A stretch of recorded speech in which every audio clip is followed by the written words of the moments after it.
దీపాదాస్ మున్షి గారిపై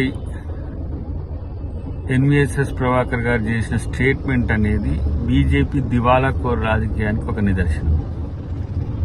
ఇలా అవినీతి, అక్రమాలు, అబద్దాలు పెట్టుబడిగా బతికే పార్టీ ఈ దేశంలో ఏదైనా ఉందంటే బీజేపీ.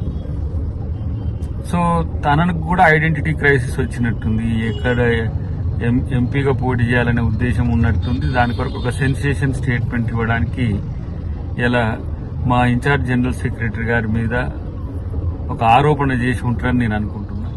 ఈరోజు బీజేపీ ఏ స్థాయికి దిగజారుతుందంటే ఇదే ప్రత్యక్ష ఉదాహరణ. ప్రియరంజన్ దాస్ మున్షి గారి సతీమణి, తర్వాత దేశ రాజకీయాల్లో ఒక మహిళ,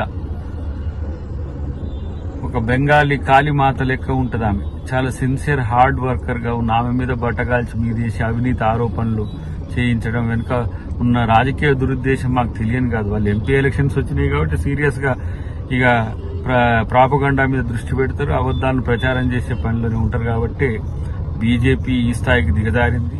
ఇలా ఎన్వీఎస్ఎస్ ప్రభాకర్ గారికి ఎంపీ సీట్ కావాల్సి ఉంటే ఇంకో ఆల్టర్నేట్ ప్రయత్నం చేసుకోండి. కానీ ఇలా మీరు చెవిలో పువ్వులు పెట్టకండి, మీరు బీఆర్ఎస్ కలిసి. కాబట్టి ఇలాంటి స్టేట్మెంట్స్ ఇవ్వడం ద్వారా బీజేపీ మరింత దిగుతారని నా యొక్క ఉద్దేశం.